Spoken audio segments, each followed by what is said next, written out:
The road stretched out before me, a narrow ribbon of cracked asphalt disappearing into the distance. The sun hung low on the horizon, casting long shadows that seemed to reach out like skeletal fingers. I adjusted my grip on the steering wheel, my knuckles white, and glanced at the fuel gauge. The needle hovered dangerously close to the E. I cursed under my breath, my heart sinking as I realized I had made a grave mistake. I had been driving through the countryside, taking a route I had never ventured down before. The scenery had been picturesque at first, rolling hills, quaint farmhouses, and fields of wildflowers. But then, the landscape had shifted, becoming eerily desolate. The road had grown narrower, winding its way through dense woods that seemed to close in around me. My plan was simple: find a gas station, refuel, and get back on track. But as the minutes turned into hours, there was no sign of civilization. No gas stations, no road signs, nothing but the endless expanse of trees. Panic began to gnaw at the edges of my mind. How had I strayed so far off course? My phone's GPS had lost signal long ago, leaving me utterly alone in this strange, forsaken place. A sense of unease settled over me as I continued to drive, the engine sputtering as the gas tank dwindled. The woods seemed to grow thicker, the trees pressing in from all sides like sentinels watching my every move. The sunlight filtered through the branches, casting a sickly green hue over the surroundings. There was no wildlife, no birdsong, just an eerie stillness that seemed to suffocate the air. I rounded a bend in the road, hoping for a glimpse of salvation, but what I saw ahead sent a chill down my spine. The road abruptly ended, giving way to a vast clearing, the grass brown and withered, as if it had been scorched by some unseen force. In the center of the clearing stood a single tree, its twisted branches reaching upward like skeletal fingers clawing at the sky. I pulled over, my heart pounding in my chest, and got out of the car. The air was thick with an otherworldly silence, broken only by the faint rustling of leaves. I glanced around, a creeping sense of dread crawling up my spine. This place felt wrong, like a tear in the fabric of reality itself. My breath hitched as I realized that there was no way this clearing should exist, no logical explanation for its presence. I took a few cautious steps forward, my eyes fixed on the gnarled tree. Its bark was dark and cracked, as if it had weathered centuries of torment. As I drew closer, I noticed something hanging from one of the branches, a tattered scrap of fabric swaying in the stagnant air. With trembling hands, I reached out and grabbed it, my heart sinking as I recognized it as a piece of clothing, a child's shirt, torn and dirty. A sickening feeling settled in the pit of my stomach as I looked around again, my mind racing with thoughts that I couldn't fully grasp. The tree, the clearing, the abandoned shirt, they all seemed to whisper of some malevolent presence that had claimed this place as its own. I turned back to my car, the urgency to leave this accursed spot overpowering my fear. But as I approached the car, a realization hit me like a blow to the chest. The keys were nowhere to be found. I frantically searched my pockets, the ground around me, but they had vanished as if they had never existed. A cold sweat broke out on my brow, and a knot of terror tightened in my throat. I was trapped in a place that defied all logic and reason, surrounded by a darkness that seemed to seep into every corner of my mind. My pulse raced as I stared at the car, its lifeless form a mocking reminder of my predicament. The shadows lengthened around me, the sun sinking lower on the horizon, casting the clearing into an even deeper gloom. I stumbled back from the car, my mind whirling with a desperate need to escape. But where could I go? The woods loomed on all sides, their twisted forms closing in like a tightening noose. A whisper of wind brushed against my ear, carrying with it a soft, haunting melody, a tune that seemed to echo from the depths of my darkest fears. My breathing grew shallow as I realized that I was not alone in this forsaken place. Something watched me from the shadows, something ancient and malevolent. The trees seemed to twist and contort, their branches resembling outstretched arms, beckoning me to join them in their eternal dance. I backed away, my heart pounding, the realization hitting me like a ton of bricks. I had wandered into a realm beyond the boundaries of reality, a place where the laws of nature held no sway. The dread that gripped me was suffocating, an oppressive weight that seemed to crush my very soul. Night fell, the moon casting an eerie glow over the clearing. I huddled beneath the twisted tree, its branches creaking like the anguished cries of the damned. The air was thick with the scent of decay, and the shadows seemed to writhe with a life of their own. I knew that I was not alone, that I would never be alone in this place of eternal torment. The darkness deepened, and the stars above seemed to flicker and wane, as if even the heavens were affected by the malevolent force that held me captive. Sleep was impossible. Every time I closed my eyes, I was assaulted by grotesque nightmares, visions of writhing shadows and the anguished faces of the lost souls that had come before me. Days turned into nights, and I lost all sense of time. Hunger gnawed at my stomach, but there was nothing to eat in this desolate place. I drank from a stagnant puddle, the water tasting foul and metallic.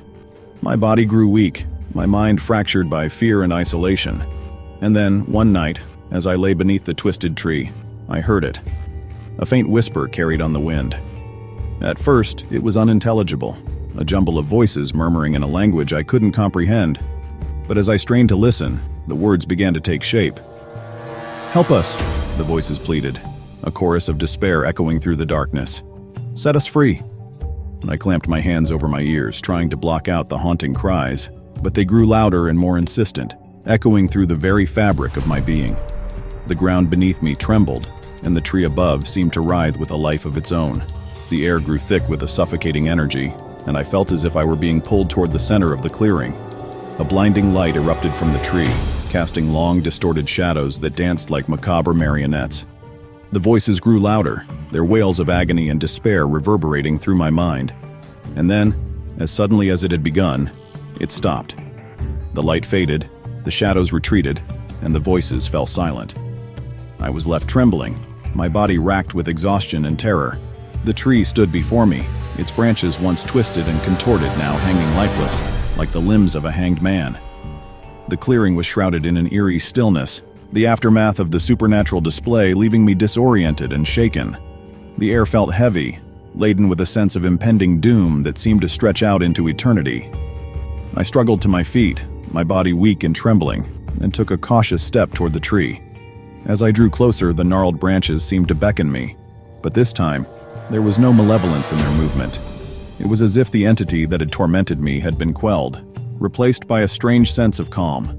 I reached out a hesitant hand, my fingers brushing against the bark, and for a moment, I felt a connection, a fleeting understanding of the pain and suffering that had consumed this place. The realization hit me like a thunderbolt. This clearing, this tree, they were not the cause of the malevolent force. They were victims, just like me, trapped in this nightmarish existence. The voices I had heard, the cries for help, they were the echoes of souls long gone, trapped in a cycle of torment that defied all comprehension. With newfound determination, I looked around the clearing, searching for a way to break free from this twisted reality. The moon hung low in the sky, casting a pale light that danced across the withered grass. And then, in the distance, I saw it, a faint glimmer of light, like a beacon in the darkness. I stumbled toward the light, my legs heavy and unsteady. The ground beneath me seemed to shift and waver, as if the very fabric of reality was unraveling. But I pressed on, driven by a desperate need to escape this nightmare. The glimmer grew brighter, taking shape as a small, flickering lantern hanging from a wooden post. As I reached the lantern, a sense of relief washed over me. It was as if this small source of light held the key to my salvation. I reached out, my fingers closing around the handle, and with a flicker, the lantern burst to life, its warm glow pushing back the encroaching darkness. With the lantern in hand, I turned back to the clearing, the tree's twisted form illuminated by the soft light. I felt a surge of empathy for the souls that had been trapped here, and a determination to free them from their eternal torment. The whispers of wind returned, carrying with them a sense of urgency. "Use the lantern," the voices murmured, their words like a gentle caress on my mind. "Illuminate the truth." I raised the lantern high, its light cutting through the shadows like a blade. The tree's branches seemed to writhe and contort, but this time, it was not a gesture of malevolence. The shadows themselves seemed to retreat, revealing symbols carved into the tree's bark, symbols of ancient power and forgotten knowledge. With a trembling hand, I traced the symbols, my mind racing to decipher their meaning. The whispers grew stronger, guiding me as I pieced together the puzzle. The tree was a vessel, a conduit for the trapped souls that had been ensnared in this realm. The symbols held the key to unlocking their torment and setting them free. As I traced the last symbol, a surge of energy coursed through me, and the air seemed to crackle with a newfound power. The ground beneath me trembled, and the tree's branches thrashed as if in the throes of a final struggle. And then, with a blinding burst of light, the tree erupted in flames. I shielded my eyes, the intense heat washing over me, but there was no pain, only a sense of liberation. The flames consumed the twisted form of the tree, the fire roaring with an otherworldly intensity. And as the last vestiges of the tree burned away, a wave of peace washed over me, a chorus of voices whispering their gratitude and release. The flames subsided, leaving only a charred circle on the ground where the tree had once stood. The lantern's light dimmed, its purpose fulfilled. The shadows that had once held me captive seemed to retreat, dissolving into the night. The air felt lighter, the malevolent presence that had plagued this place vanquished. I stood alone in the clearing, the lantern's glow casting a warm embrace around me. The stars above shone bright, and a gentle breeze rustled the leaves. The sense of impending doom had lifted, replaced by a quiet serenity. I closed my eyes, a grateful smile tugging at the corners of my lips. When I opened my eyes again, I found myself standing on the edge of a familiar road. The engine of my car roared to life, its gas tank full. The sun had risen, casting a golden light over the landscape. I blinked, a sense of disorientation washing over me. Had it all been a dream? A nightmare born from exhaustion and fear? But as I looked back, I saw the clearing in the distance, its memory etched into my mind. I knew that I had not imagined it, that I had faced a darkness beyond imagination and emerged changed, liberated from the chains that had bound me. I turned away from the clearing, my heart heavy with the weight of the experience. The road stretched out before me, inviting me to move forward. And as I drove away, I knew that I carried with me the knowledge that there are forces in this world beyond our understanding. But with courage and determination, we can face even the most malevolent of nightmares and emerge victorious.